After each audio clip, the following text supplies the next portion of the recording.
Hey, everybody. How's it going?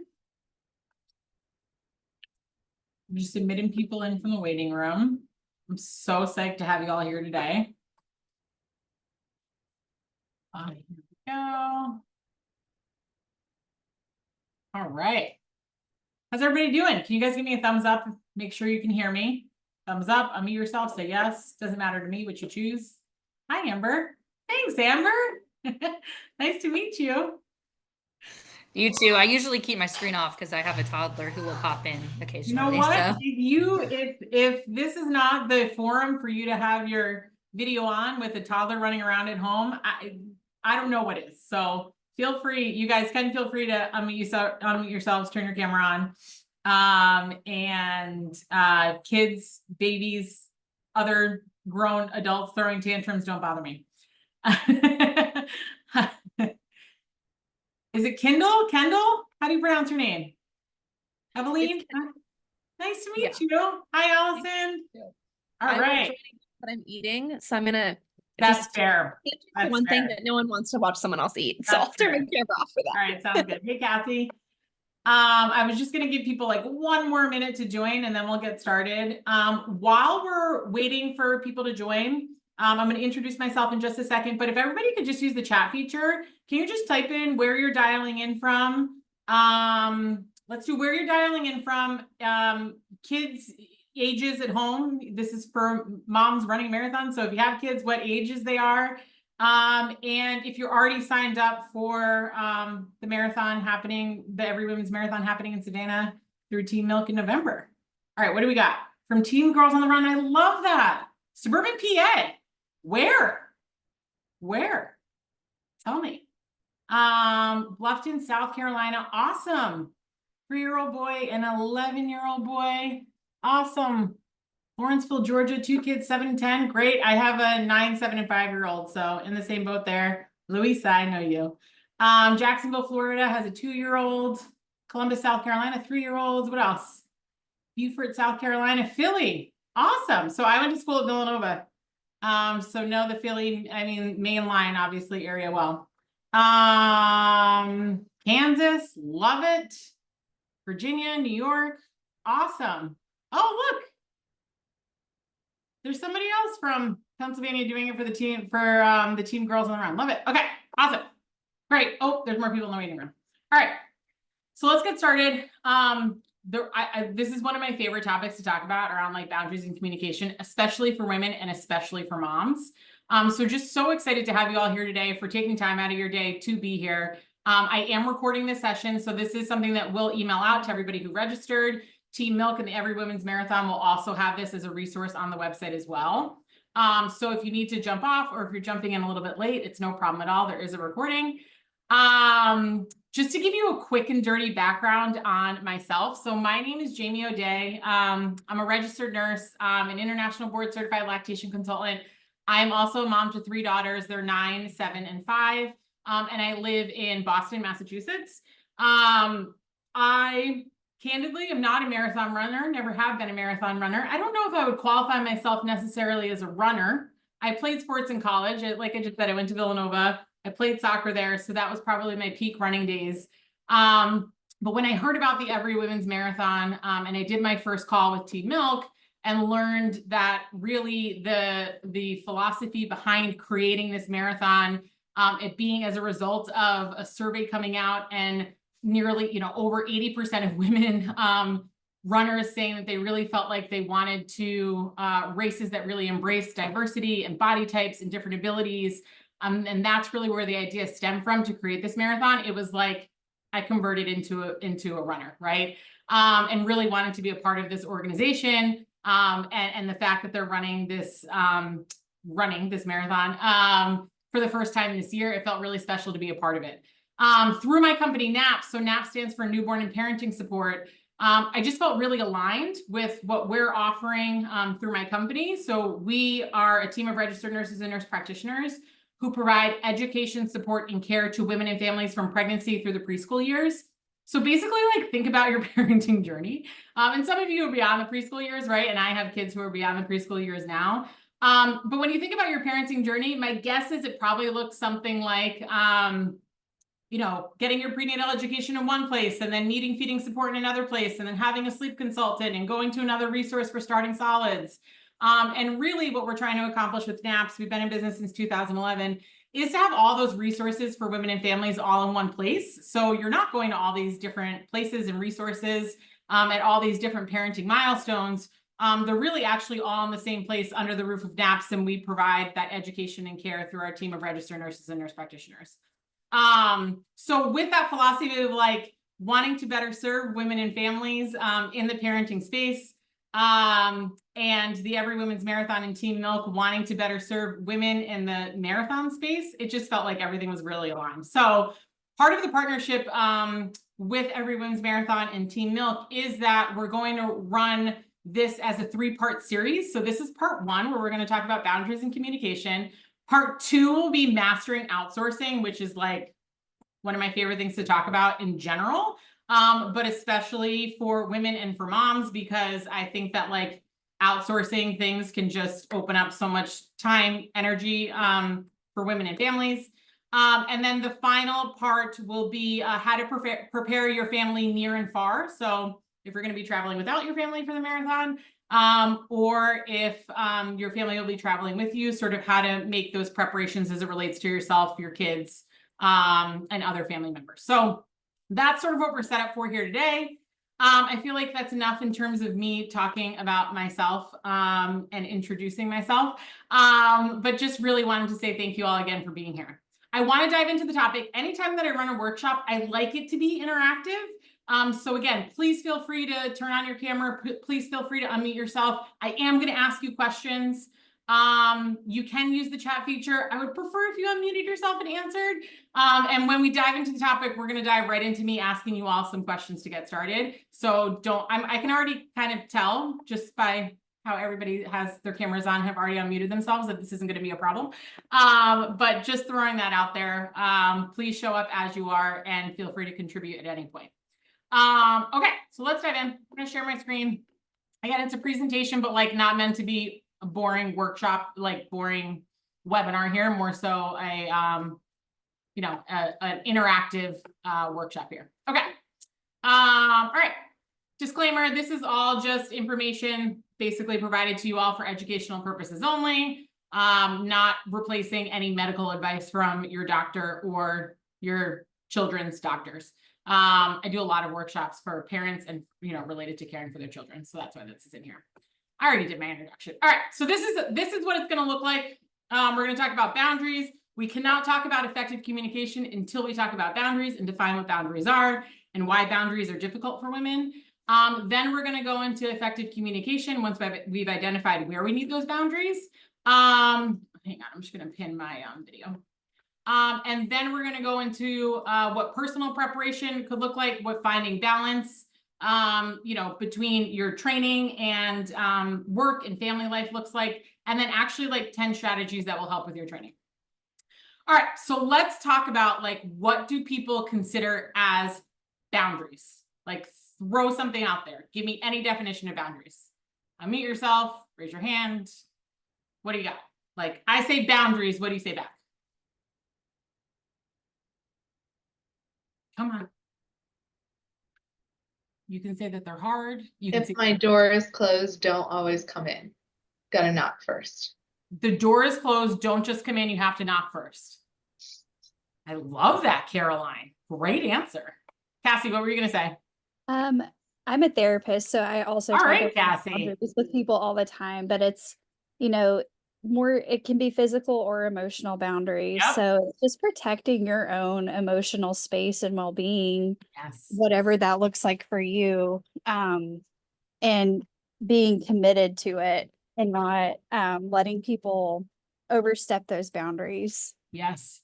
We're going to get into this, Cassie, but I feel like people think that the hardest part about setting boundaries is like that initial conversation, right? And setting that initial boundary. And really like the hardest part is usually having to reset that same boundary over and over and over again, right? Because the person who needed the boundary is really likely to break that boundary, right? Yeah. Eveline, I don't know if I'm saying your name right, but knowing it's okay to say no. Love that. It's a great definition of boundaries. Anything else that anybody else wanted to add? I would say setting that expectation for others of just like, this is like the line and this is the boundary essentially, and setting it for others. Saying what's okay or not okay, right? Yeah, totally. This is so there's so many, I want to be clear too, like I'm not claiming to necessarily be a boundaries expert here, right? Like I'm not a therapist. There are so many wonderful resources that I will talk about throughout this presentation. And I'm happy to send additional resources to anybody who wants them. But really, like, I want to just give people a way of thinking about boundaries, a foundation around boundaries, and how this plays into what you need as a mom, as a parent, as a woman in society. But one of a few definitions here on this screen that I really like. First is that, you know, I think when we think about self-care, which I think is like, I mean, tell me if you all feel this way. It's a word that's being thrown around a lot nowadays, right? And I think when a lot of people think about self-care, they think about self-care as like the bath bomb or the like, you know, having a glass of wine or meeting up with a friend or something, right? But really, like, boundaries, in my opinion, are the ultimate form of self-care.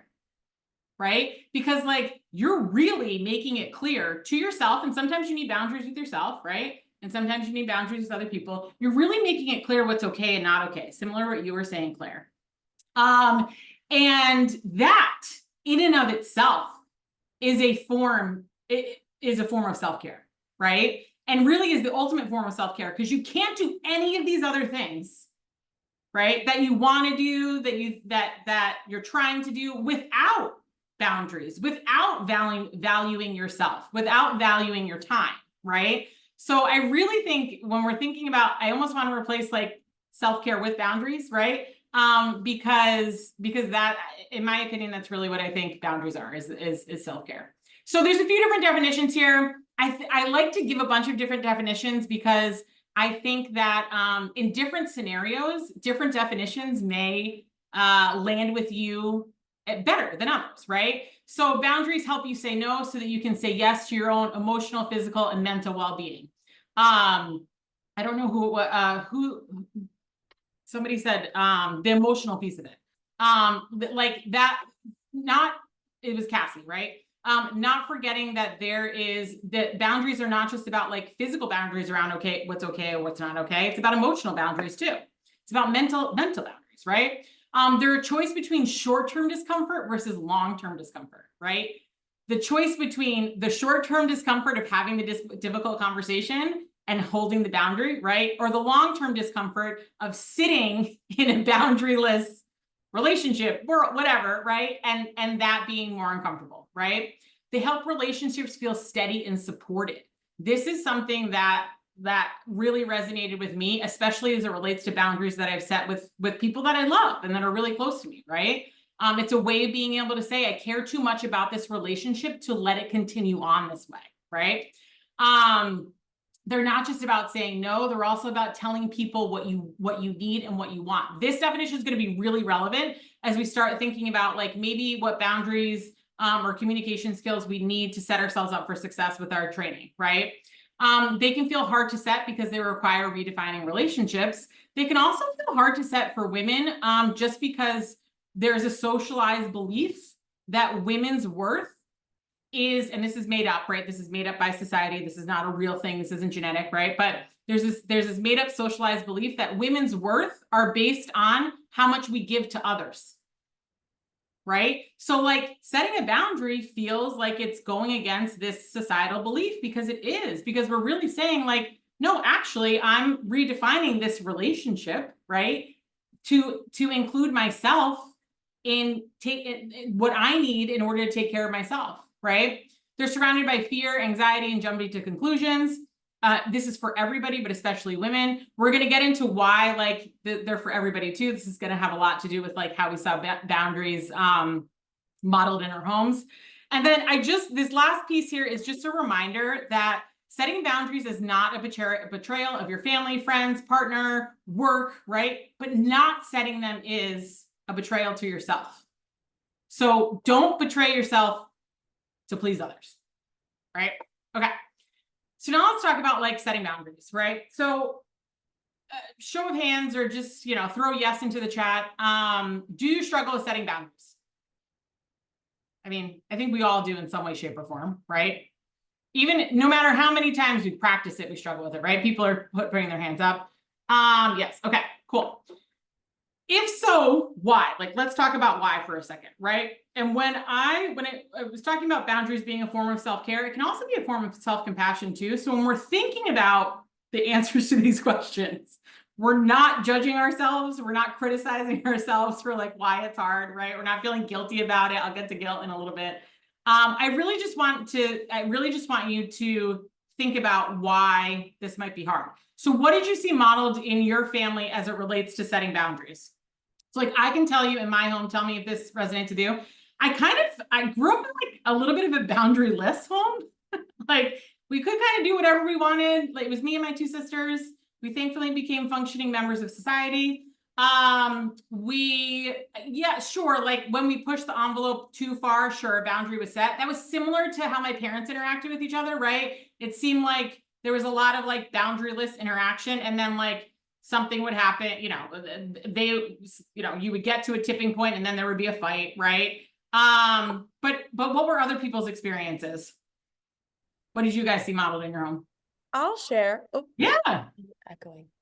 How do you say your name? It's Glynis. Hi. Hi. Hi, everyone. Sorry, we're in the same room, me and my coworkers, so I was echoing. What do you got for me? So my mom, a stay-at-home mom, and my dad worked full time. And so she did like basically everything around the house. So she Okay. cooked the meals, she took us, you know, to sports. She would not make his lunch for work. Like she was basically like, I will do everything for you, but I will not pack you a lunch, because she was packing like 4 kids' lunch. So I will always remember that, because I very rarely saw my dad do like anything around the house, but I would see him making a sandwich in the morning. So I respect that. She set that boundary. She said, I will basically do everything for you, but I will not pack you a sandwich in the morning. So shout out to my mom. I mean, that is such a good example. Thank you so much for sharing that. I am going to get into like a little bit of like the martyrdom, right? And that mentality of like doing everything yourself too. So I mean, just such a great example. And I love that's what you remember. It's so great. What else? Did anybody grow up in a home where like boundaries were actually pretty clear? A lot of head shaking. No. Okay. Okay, so nobody really had that modeled for them. That's fair. I feel like there's a piece of this that's generational. Did anybody else have something else to add before I move on? Okay, so based on maybe some of this discussion, right, around maybe what you were just thinking about, and or what you have already experienced in your life with maybe trying or not trying to set a boundary, how do you assume boundaries will end? Like based on your prior experiences of what you saw modeled at home? Good, bad, neutral, don't know, I've never tried. What do you got? A lot of pushback. A lot of pushback. All right, good answer. Cassie, what were you gonna say? I think for me, I always struggle with thinking other people are going to be mad at me if I take time to myself. I think I'm a bad mom or a bad wife or whatever comes with that. Okay.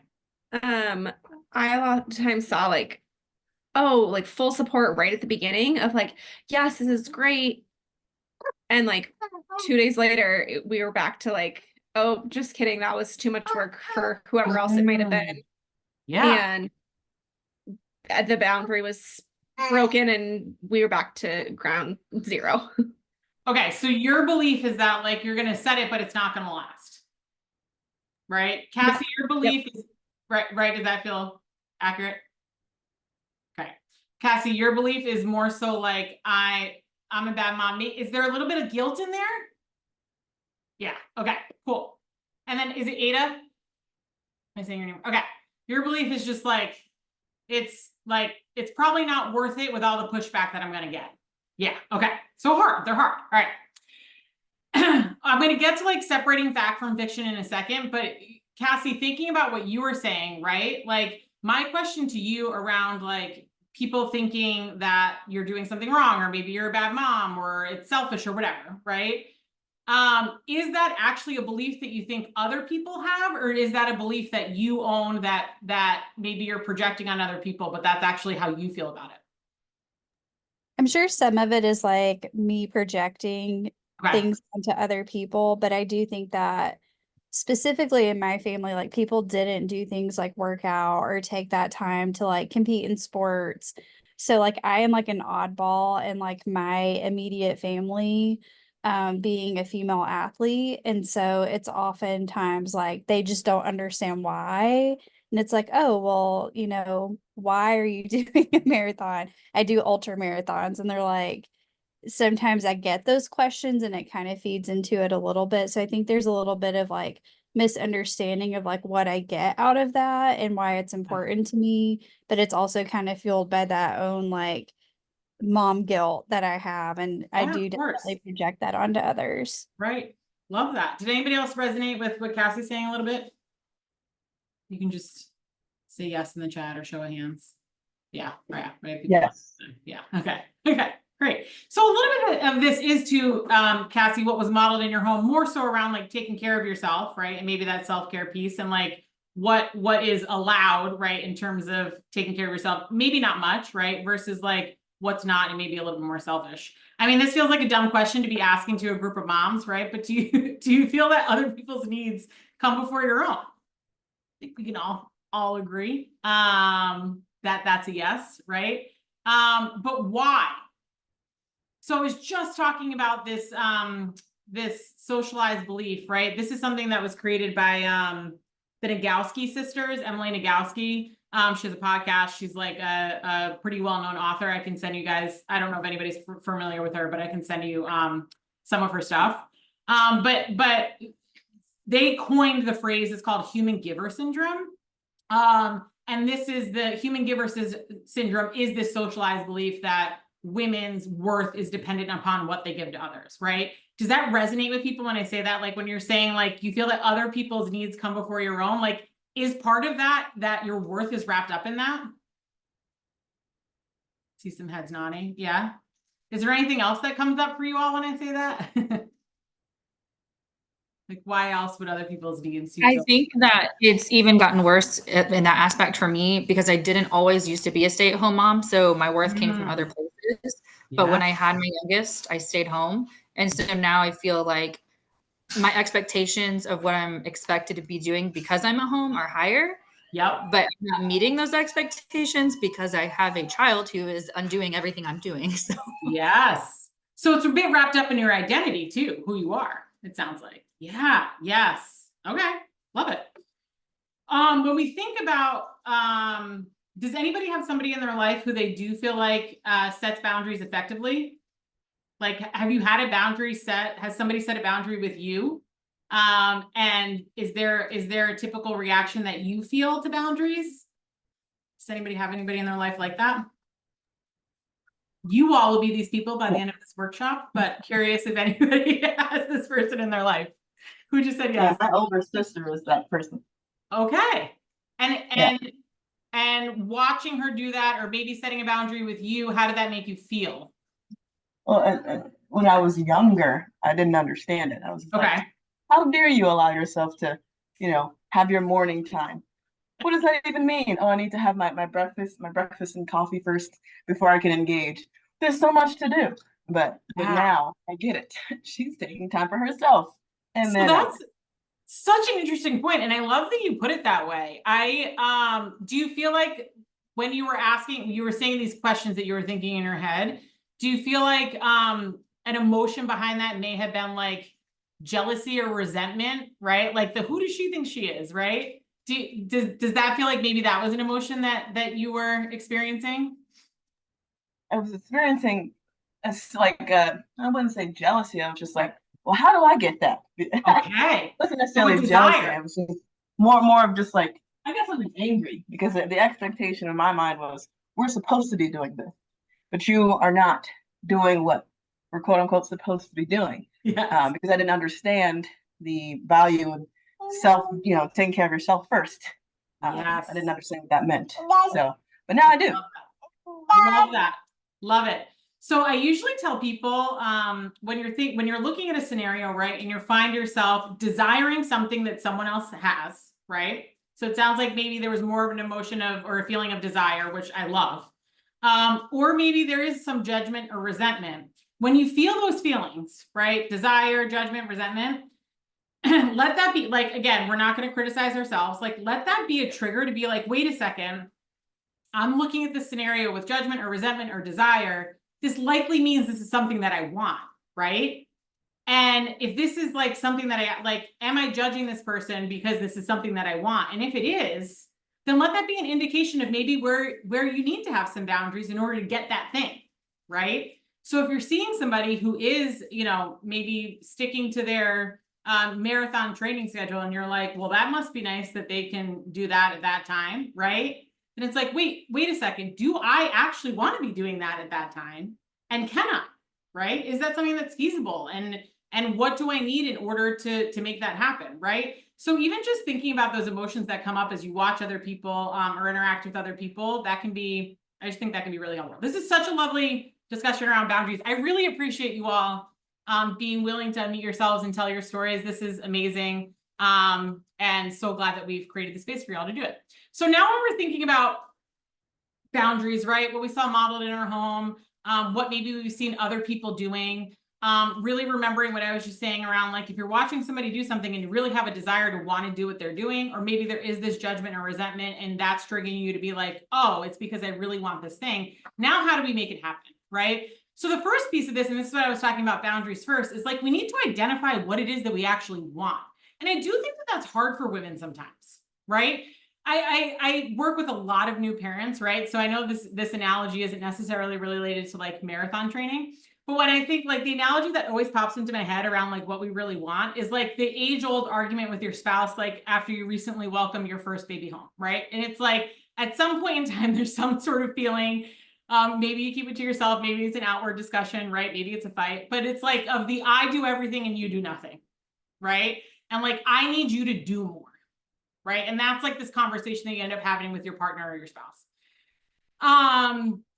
And at the end of the day, right, most partners will do something for you, right? Because they see that you're struggling, you said you need help, and then they do something, right? Like, you know, take out the trash in the middle of you doing bath time with 2 of your kids by dinner's on the stove, and you're like, that's not actually helpful, right? So it really is like, this boundaries discussion is really about identifying what it is that you actually need or want first, right? So in the example that I just used of like, I do everything, you do nothing, and I need help, right? You need to do more. What there is probably like 1 or 2 things specifically that you really do need help with, right? And you need to identify what those 1 or 2 or more things specifically are, right? So that's where like this boundaries conversations comes into play, is like, where do you actually need help? Like, really specifically, where do you need help? Identifying who it is that can help you, or the boundary that you need to set with somebody in order to make those things happen, right? And then clearly communicating whatever that thing, boundary, need is. So when we're thinking about effective communication, there's, again, this is not, I did not create this. There is a formula for like effective communication that I will share with you all. But first we want to think about asking for things clearly and directly, right? So this is like, you've identified where you need the boundary. You've identified the thing that you need help with, right? You've identified the thing that you don't need somebody to do anymore, right? So a few different examples here. And this is what you're going to ask for clearly and directly. I want you to avoid making up stories of false scenarios in your head. Okay, I'll give you an example. Again, not necessarily related to running, just my personal life. So again, let me know if you can relate to this. So shortly after I had my second daughter, I remember, and this went on for far too long, but I remember in the evening time, I would make dinner, I would give the girls a bath, put them in their PJs, and put them to bed, right? And then I would come out from doing bedtime, and the dishes would be in the sink. So then I would go over the dishes, I would go over the sink, and I would huff and puff, and I would throw the dishes in the dishwasher, right? And then my husband would hear me huffing and puffing and throwing the dishes in the dishwasher and be like, what's wrong? And I'd be like, nothing. Why? Nothing. What do you mean? Why are you asking what's wrong? Right? Like, clearly something's wrong. Didn't say anything. Eventually, every once in a while, it would turn into the fight of I do everything, you do nothing, right? While I was throwing the dishes in the dishwasher, I would be thinking about like, does he not like see that I made dinner and I bathed the kids and I put them to bed, and he must not appreciate me, or he like, and that's why he's not doing the dishes. And if he doesn't appreciate me, or does he just think that he works harder than I do, and so that I'm the one who needs to do the dishes because he's working harder than me all day long? And if he doesn't like value me and my time, and he doesn't appreciate me, is he going to love me forever? And then eventually ends in all these made up stories end up in like death or divorce, right? Pretty much all the time. So this is the story that I was making up in my head. Went on for far longer than I care to admit. Read a book. I don't know if any of you have heard of this book. It's called How to Not Hate Your Husband After Having Kids. Really interesting read. Anyway, she needs to retitle it to How to Have More Sex with Your Husband After Having Kids, so that your husband will like do bedtime and you can go read your book. But anyway, I digress. And one of the things that they talked about in this book, she interviewed all these different professionals. This is a true story.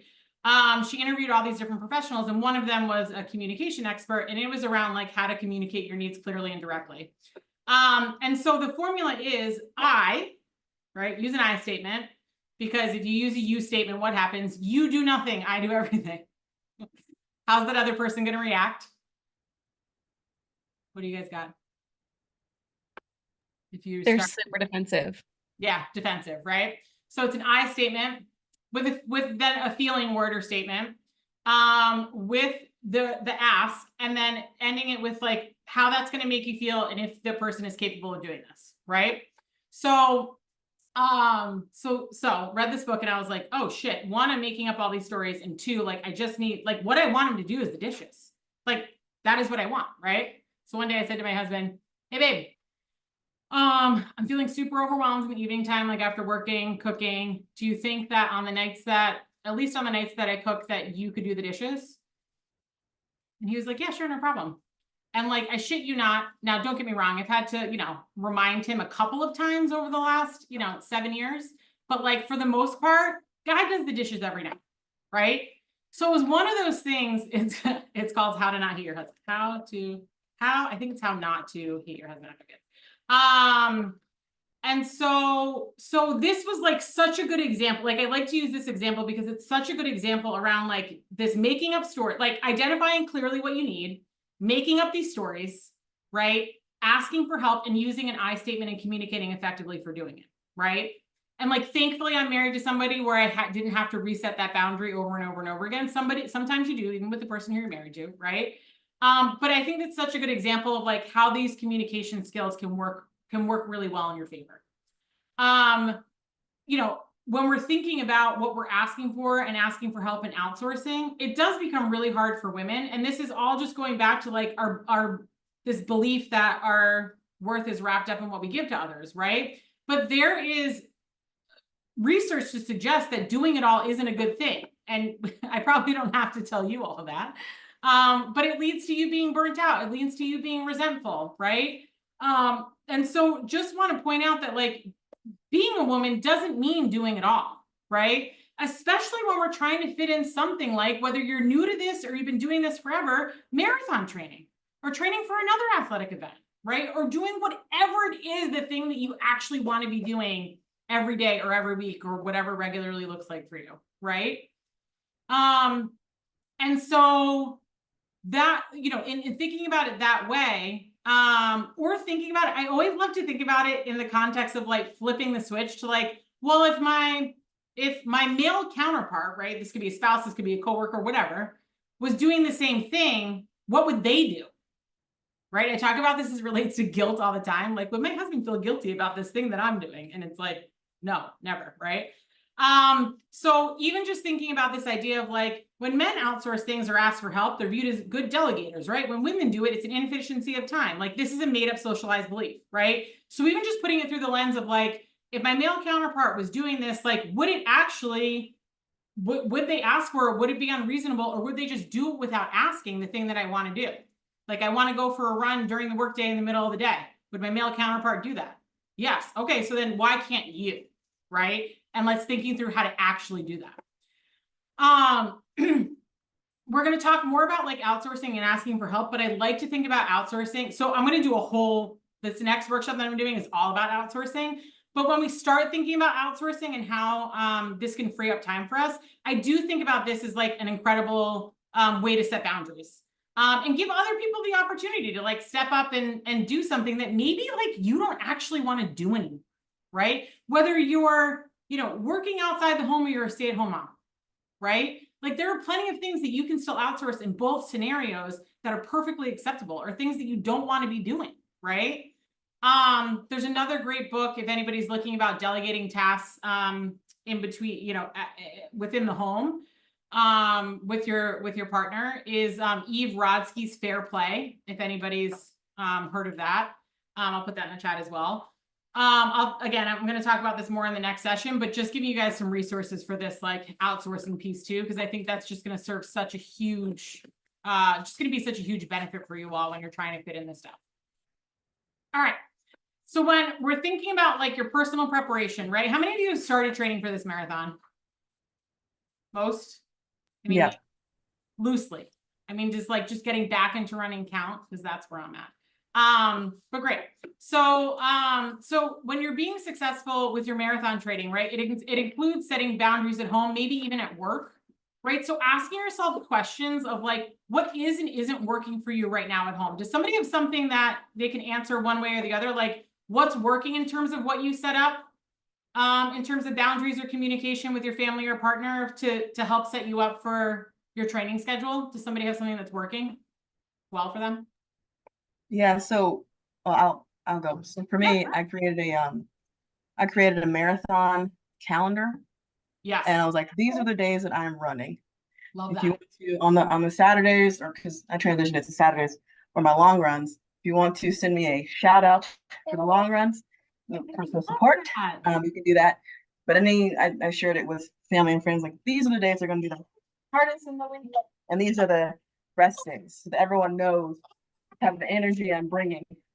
Yes. In each individual day. Love that. Does this like, how did you share it with people? Is this like an email? Was it on a shared calendar? Like, how did you share it? It was a Google Calendar share. Perfect. And then I shared it with them, and then I sent a text. I love that. Great. Okay. Anybody else have something that's working for them at home right now? With a really strict training schedule?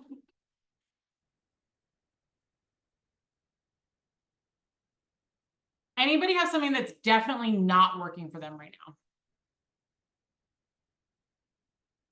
So like, I can tell you one thing that's not working for me is somebody who's like trying to get back into running. I've been trying to do it by myself on my own, right? I think a piece of that too is, I'm trying to fit it into my workday, right? So I'm trying to go for a run before I go to work at like 8 or 8:30 in the morning.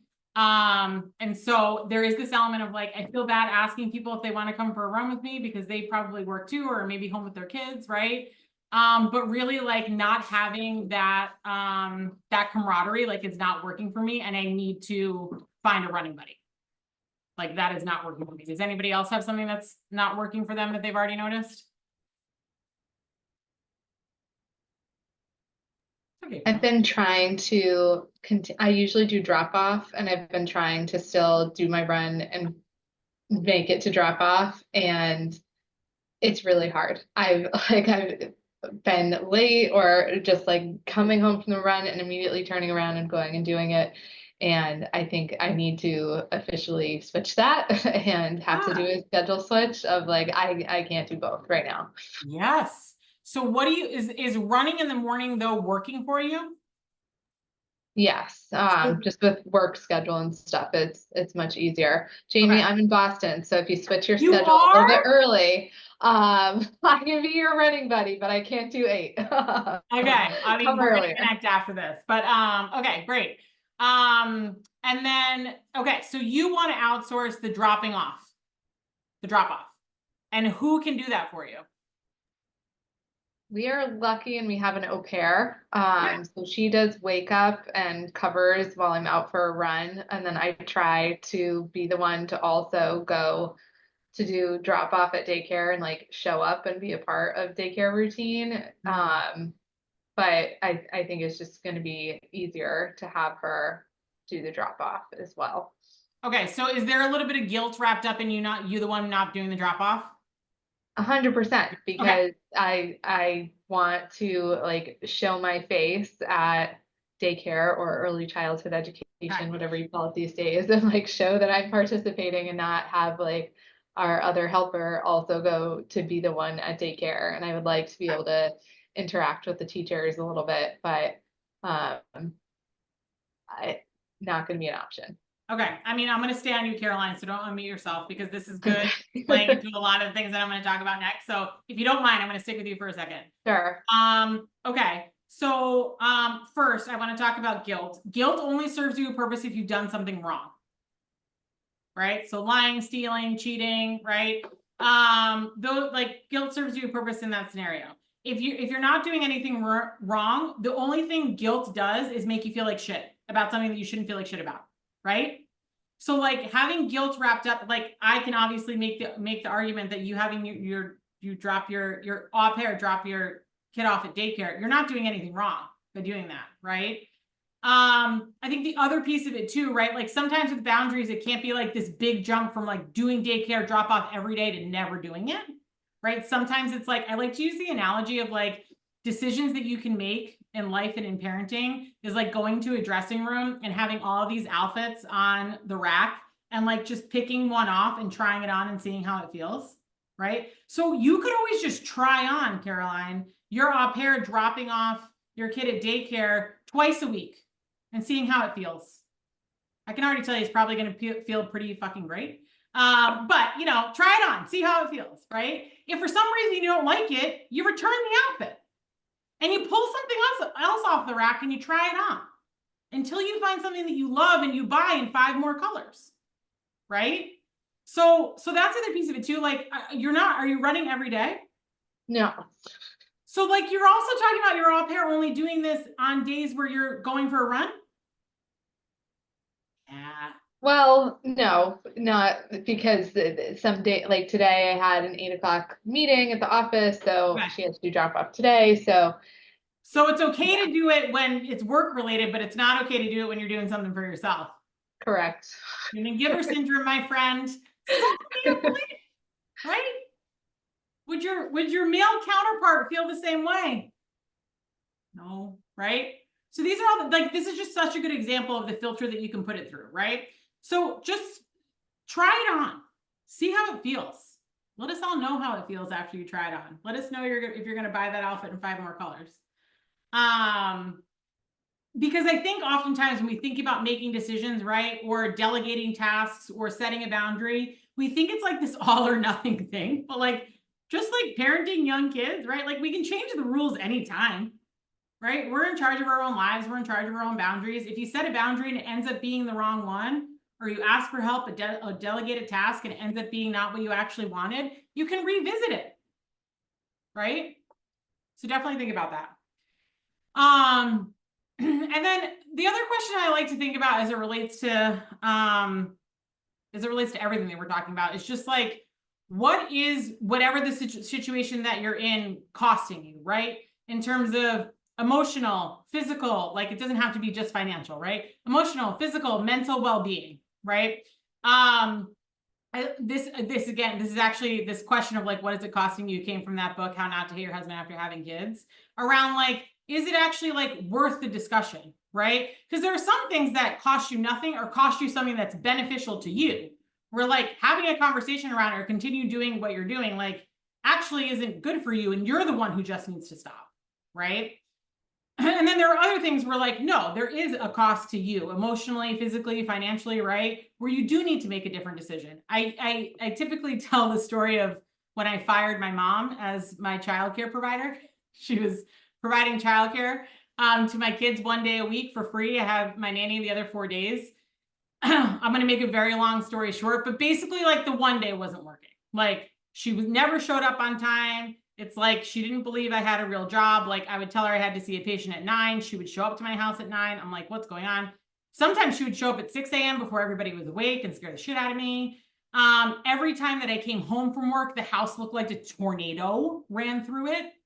And so I would feel like I'm not typically an anxious person. I started getting anxious on Tuesday evening. wondering if my mom was going to show up on time. I started getting anxious coming home from work and then getting home a little bit earlier so that I could like clean up the house before she left. I had the conversation with her around like, can we just pick a time that you can show up? It could be 10 a.m. I don't care, but just like, give me a time that you know that you can get here every week. Yeah. Okay. Right. We pick a time. Would last a few weeks and, you know, we would be back to like her showing up late. I would be like, can you just clean up after yourself? Yeah, no problem. It would last for a few weeks. And I kept having to reset this boundary where eventually I had to actually just fire her and have my nanny come in, right? And actually just work that 5th day. And it was hard, right? It's somebody who you love. It's a really difficult conversation, but I use the definition of boundaries around this idea of like, I care about our relationship too much to allow it to go on this way. Right? Because I was starting to get really angry and resentful towards my mom. Right? And it was impacting our relationship in a negative way. And she could still see my kids outside of taking care of them one day a week. Right? And I was holding on to like that.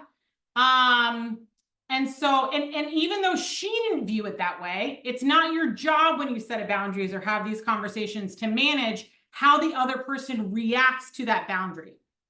Your only job is to set the boundary and reset it when needed to preserve your own personal, your own emotional, physical, mental health, right? It's not your job to manage the other person's reaction. So even though she didn't see it that way, I so firmly believe that I was doing it for our relationship that I was okay that she didn't see it that way, right?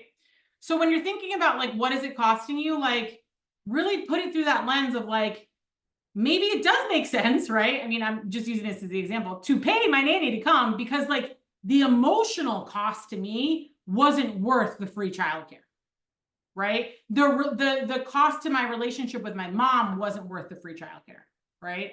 So when we're thinking about things that we're outsourcing, delegating, setting boundaries around, think about the physical and emotional cost, maybe financial, that it has on your life too.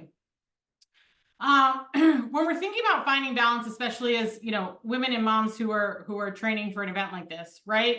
I do just want to point out that like we've experienced a pretty big identity shift. Hopefully, depending on the age of your kids, like you've acknowledged this identity shift at some point, but if you haven't, take a moment to do that. So even though you may look the same or your training may feel the same, this all is going to feel new in many ways, right? Than how you did this pre-kids. Right? Like when you're thinking about your time. So remembering that you can't be 100% to everyone all the time. And then you can only give, you only have 100% to give. Brené Brown, does anybody know Brené Brown? She's like one of my favorite, yeah, okay. I'll follow up with a few resources, but Brené Brown has this wonderful podcast. I'm sure a lot of you have actually probably seen a clip of it on Instagram. If you haven't, your phone's listening and you will now.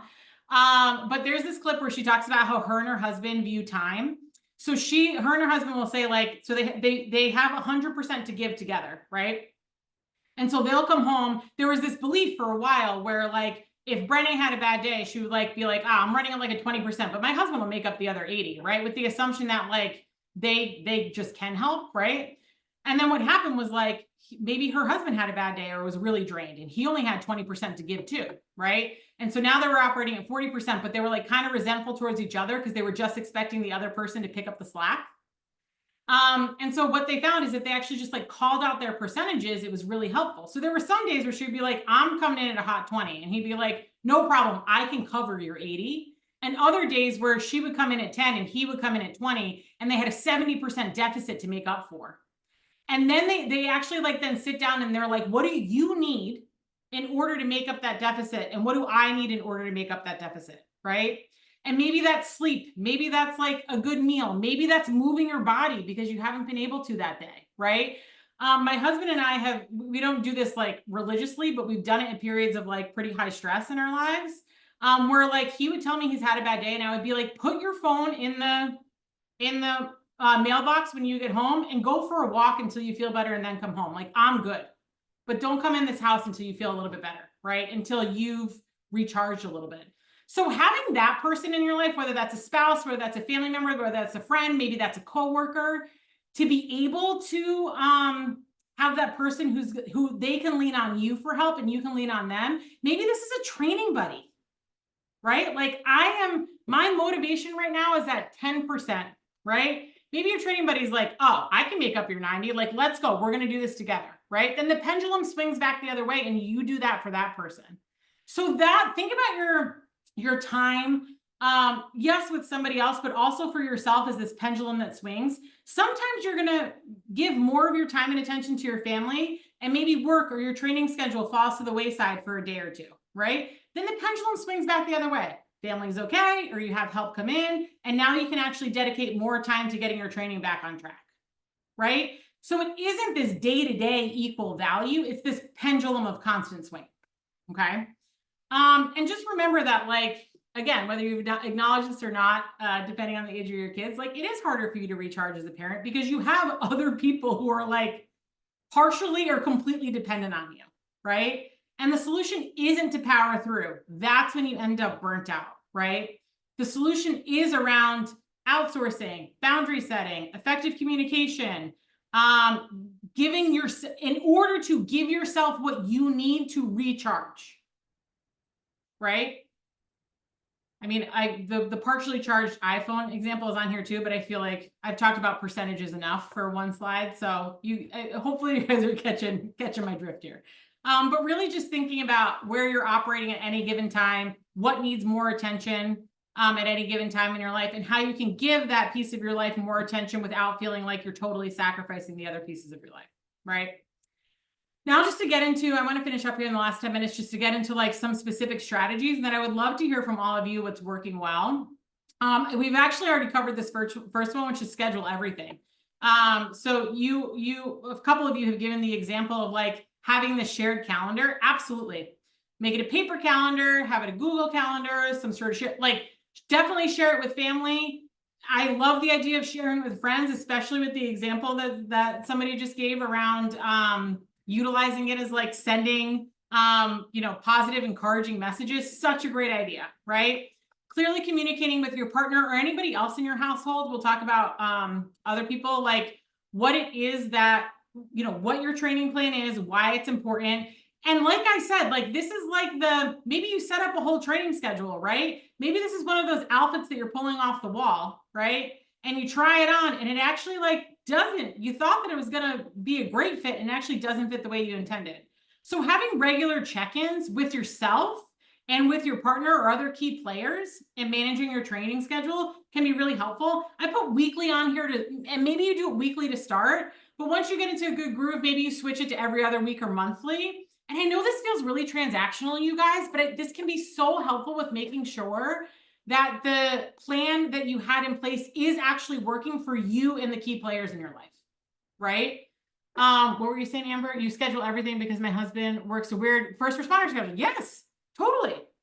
So like maybe that's something where you have to look at the schedule every week, Amber, right? Or every 2 weeks based on your husband's schedule and adjust your training schedule based on his work schedule.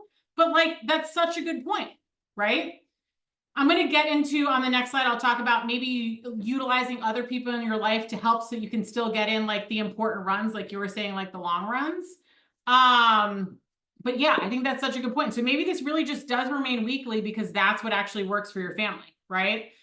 Involve the kids if you want to, right? So maybe you have a younger kid who will go in the jogging stroller with you, especially on your shorter runs. Like that can help combat the guilt, although I hope I'm helping you combat the guilt anyway. Or maybe it's something where like you and your partner do go to a park and the kids play on the playground at the park while you go for a run, right? It's still a family activity and you are doing your own thing separately, but like you're all in the same area, right? So maybe you're finding, jogging or biking trails where if you have an older kid, maybe they're on their bike. So there are ways where maybe this is something that you build into the schedule. Maybe this is something that you consider if you feel like the schedule that you've created isn't working, okay? Setting realistic goals, right? Got to be honest, the initial goal that I set out was trying to run. I actually think I initially was like, I could run 4 days a week, and I hadn't run in years. That was so unrealistic, you guys. Not because I probably could have like pushed my body out there to have run every day, right? But it actually would have been really detrimental to my physical health because I hadn't run like that in a long time, right? What really actually ended up being better was running 2 days a week and in between going to physical therapy. right? So like be realistic about your goals, right? How much training do you actually need? We're just about 16 weeks, 17 weeks out. How many weeks out are we, Claire, from the marathon now? Are we 4 months out at this point? Should have looked. Yeah, about 4 months. Okay. Yep. So like the 16-week training plan, like this is a good time for that training plan, right?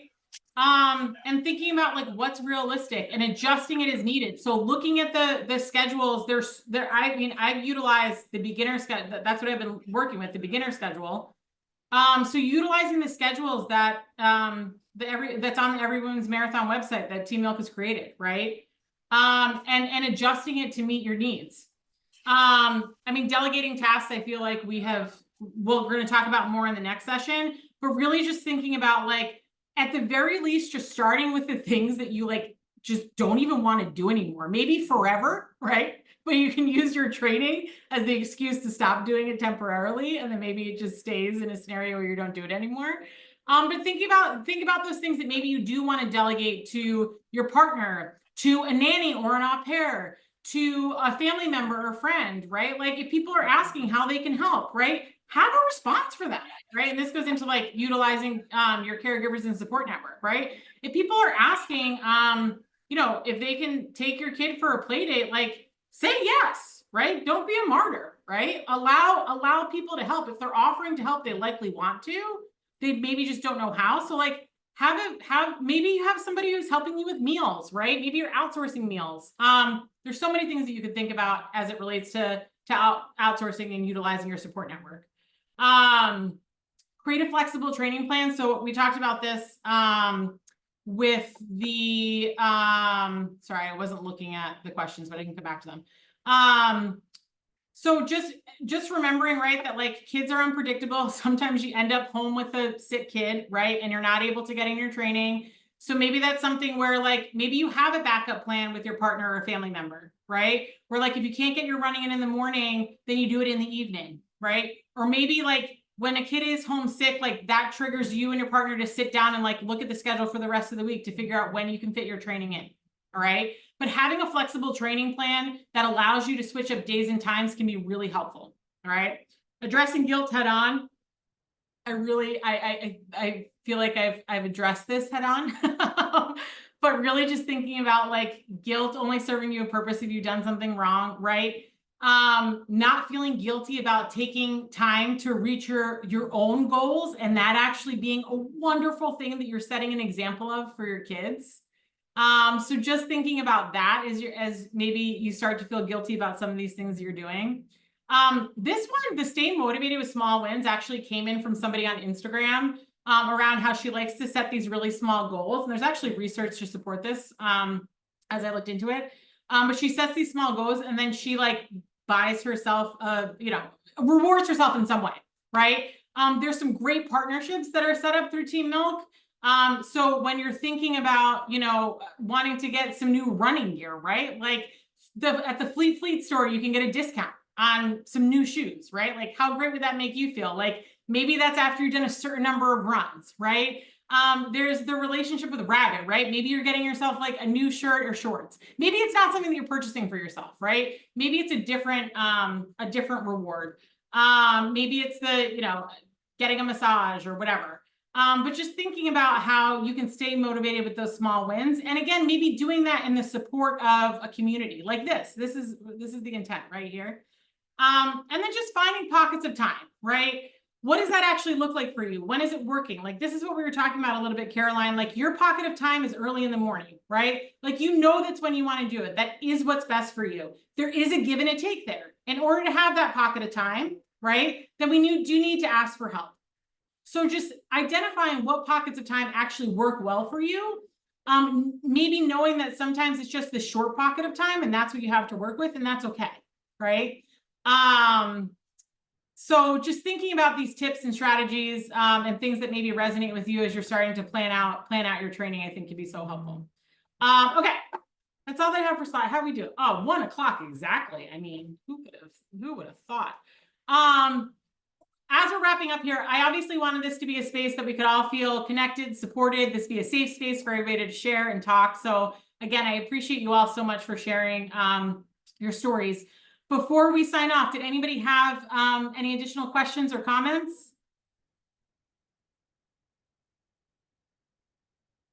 No?